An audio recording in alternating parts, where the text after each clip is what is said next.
All right, folks, well, look, thank you very much for coming along for a pre-budget announcement in relation to the money the government is taking and putting into school attendance. Right across our government, we firmly believe that the number one determinant of what will make New Zealand a success in 10, 20, 50 years' time is how many children show up at school today. If we don't have children at school, they're not going to learn. It may be hard to learn when you're at school. I know I certainly discovered that in a few subjects. However, if you're not at school, it's not just hard, it's impossible. And that transfer of knowledge from one generation to the next, equipping the next generation of young Kiwis to navigate the 21st century is one of the most, if not the most important things that we do as a country and as a government. That's why we're increasing expenditure on attendance services by $140 million over the next 4 years. That means that we will be increasing by roughly 50% the amount of money that goes into the attendance service, and it also comes with a serious overhaul of the quality we get for that money, because, as I'll be the first to say, spending money in and of itself is not a solution to any problem. Keeping people accountable for outcomes, in this case higher attendance, is vital, and that's why we're also investing in much better case management systems, much better data, so not only do we know how much we're spending on attendance services, but we can show whether or not we're getting results. The country will be divided into approximately 80 regions, each of which will have a single attendance service contracted, and in the case of schools with particularly poor attendance or large challenges, there will be additional funding for in-house full-time equivalents to help with their challenge. This has been quite a journey over the last year, getting to grips with why our attendance service doesn't work and how it could work. I've held hui or roundtables with people up and down New Zealand who actually work on the front line, youth aid police officers, attendance officers working within schools, principals, deputy principals and deans, people from the social services who actually go and knock on the door, go into students' homes and find out why they're not attending and then get them to attend. I've come across some real heroes. One of mine I call Philippa from Freiburg. Philippa is on the staff there, and every time she has a new cohort of third formers or year nines coming into Freiburg, she takes all of the data from the feeder schools, puts it onto one spreadsheet and starts to work out which students, based on her experience, are likely to be a challenge with attendance. And I went back to the Beehive and I said to the people in the Ministry of Education, how is it possible that with all the power and resources of the New Zealand government, Philippa from Freiburg is making better use of data? That's why we're now publishing daily data. We're overhauling the codes for recording attendance, and we are publishing that data in a way that can be used to measure performance of attendance services. This is all in addition to changes rolled out next year where every school will be required by law to have an attendance management plan based on the learnings from those hui, listening to people like Philippa up and down New Zealand. We're going to call this system STAR. It's currently being trialled in just over a dozen schools term 2 this year. It stands for Stepped Attendance Response Scheme, and it steps out what actions are required from the school, the government, the various agencies such as police and Oranga Tamariki, and also, and critically, the parent and the student themselves, depending on their level of attendance. If they're over 90%, which is the government's target, then that is all kapai and fantastic.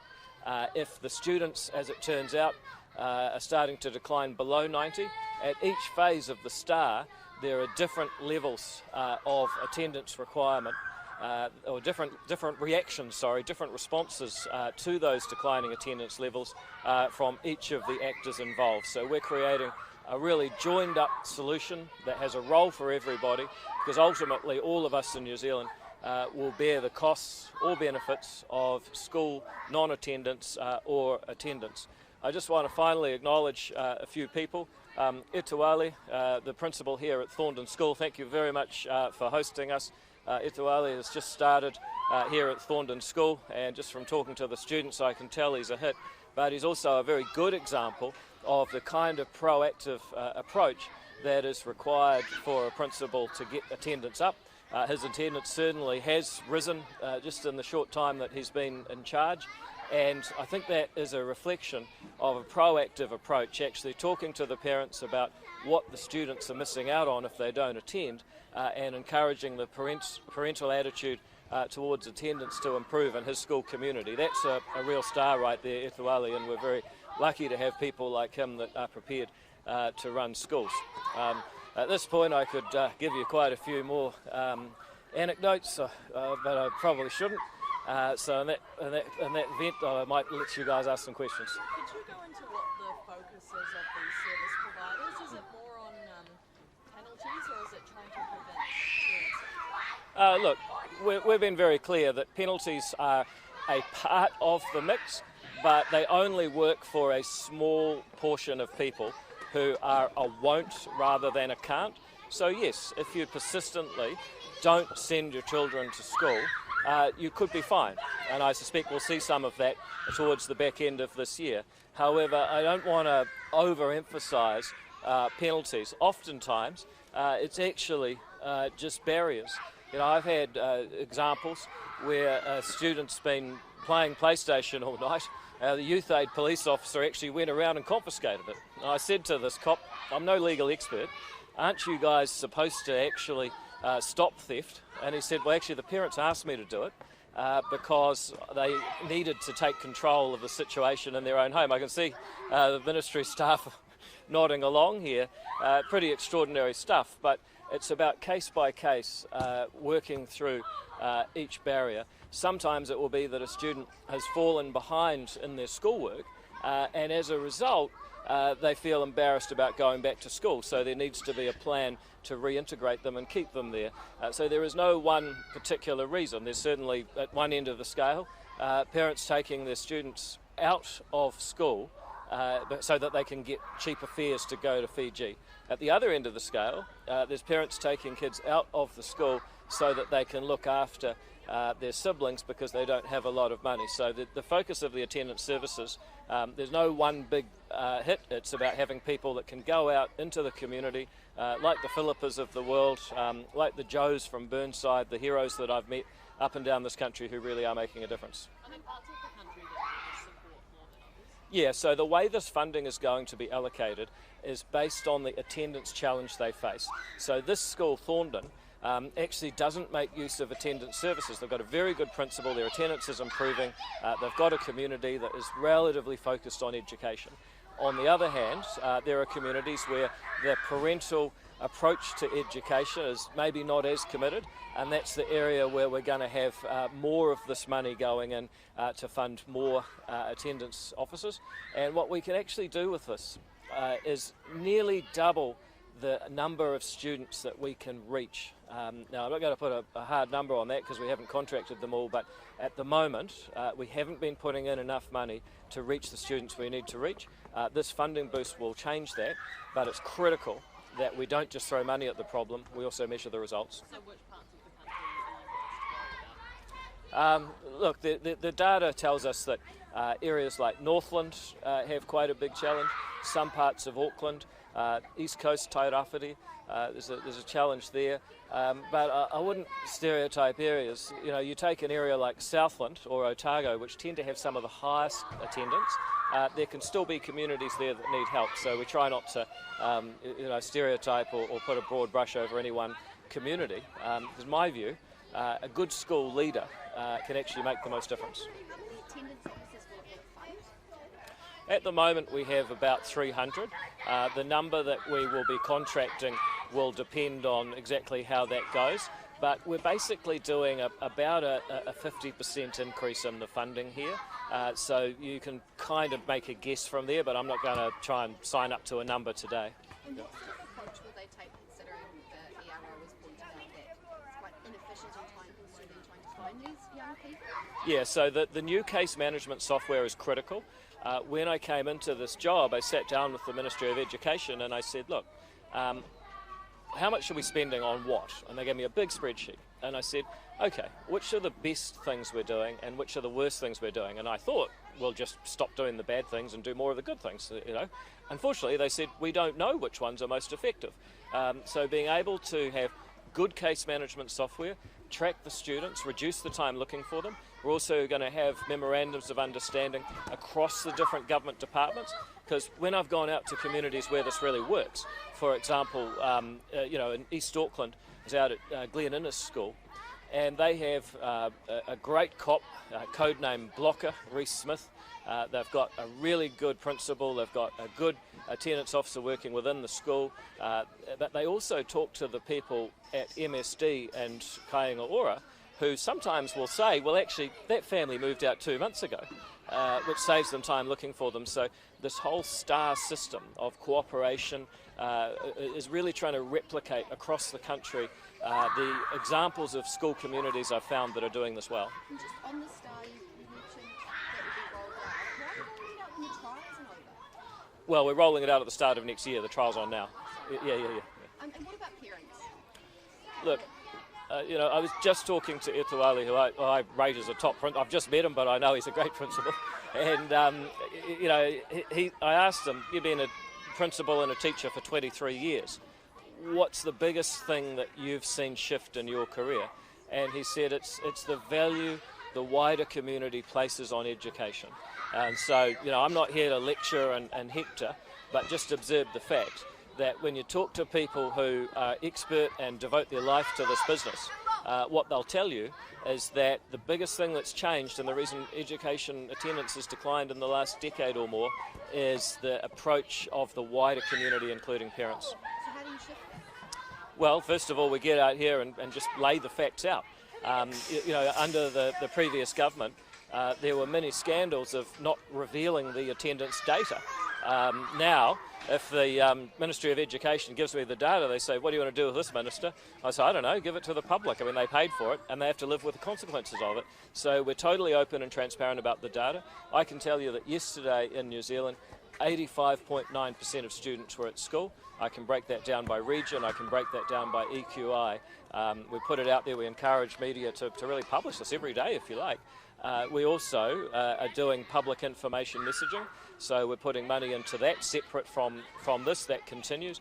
And what that looks like is, for example, social media campaigns that are locally driven. So you might see a local sports star saying, look, I went to school, it helped me get where I wanted to get. I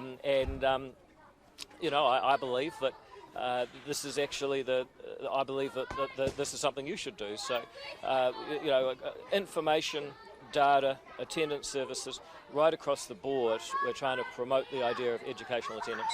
You've written letters to mayors to try and get local solutions for this. How does that work? Well, I've tried to encourage the mayors. I thought if I was a mayor going into a local body election, I'd totally pick it up and run with it. But we've got some responses that maybe the people in those communities need a new mayor. I don't know. Beg your pardon? Any areas in particular? Oh, look, I don't want to get into local politics today, but look, all I'd say is that, we all own the attendance data. We all own the outcomes of non-attendance. We all have an interest in raising attendance. And so whether you're a mayor, iwi leader, a business owner, there's things you can do. I mean, I would like to say that businesses should not serve students in uniform during school hours. You've got a moral obligation as a part of your community to not to try and make a few extra bucks, selling a bottle of Primo when you know that the child should be learning. Actually tell them, get back to school. Melissa, just to clarify, will there be consistent guidelines, or is it up to sort of each attendance service and community to decide what might be best? We're really going with standardisation. I mean, what we found is, really disproportionate amounts of funding, really massive differences in the quality of attendance service when we sent Aero to evaluate them last year. What we're doing is 80-odd regions, one provider in each, assessing against the data, and each school having an attendance action plan under legislation to implement the STAR. So we are trying to take the things I've learnt from the best communities that I visited and get those good practices to be everywhere practices. You talked about 80 attendance services. How many are there now? I think it's a larger number. I think it might be over 200. But that's because you have a lot of small contracts, and often in one area there'll be multiple contractors. So they'll be re-tendering? Yeah, so this won't kick in until the start of next year, but we're going to have a much different scenario from what we face now. Because look, the fact is, Aero told us what you're doing's not working.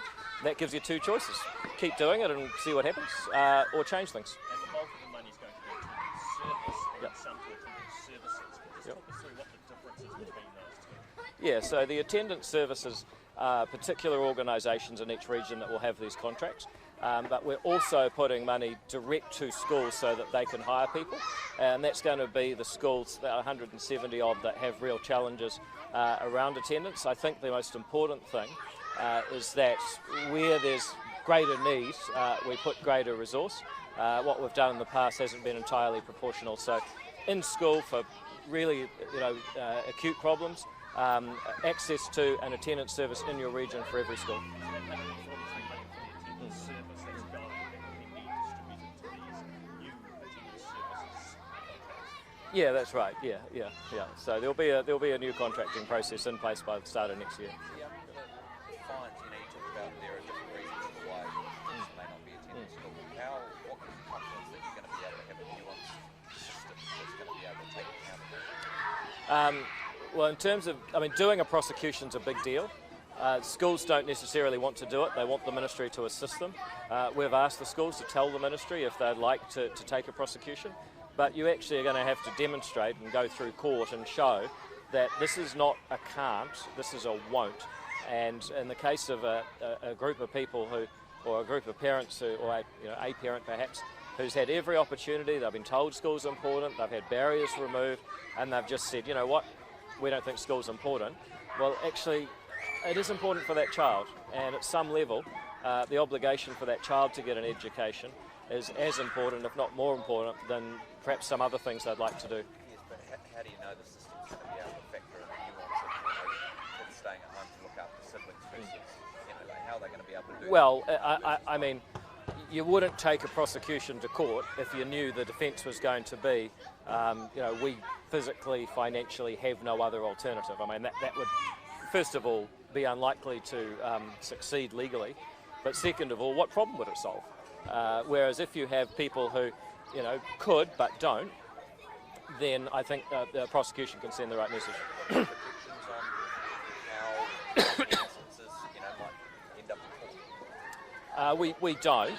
I imagine that it's going to be quite a small thing. As one youth aid police officer said to me, you don't need to we don't prosecute everyone as police, but we prosecute enough people that people are aware that it's an issue. And I think that basic approach is the right one. Just to clarify, you say that businesses shouldn't sell to kids in uniform, blanket period? Yeah, I don't think if you're running a business and you're trying to make money out of children that you know should be at school, I think business does come with some moral obligations. You're part of a community. That's how I do it. Kids can get out of they can get out of school at lunchtime and go to shops and stuff like that. Well, I think it seems like a very workable kind of approach. Well, I do actually trust people to use some common sense. If you happen to be a business owner next to a school and you know that the students are allowed out at lunchtime to come to your business, then you could probably make a judgment call and say that's okay. If it's 2 o'clock and you know that school's in session and you know that they should be at school, then you should also make a judgment call and say that's not okay. So we can, this is a country of, nearly 5 million adults. We can sometimes trust the people to get stuff right. All right. Well, folks, we've got no more questions. I'm really grateful for you coming out. I hope that the B-roll was worthy, and we'll catch you all again.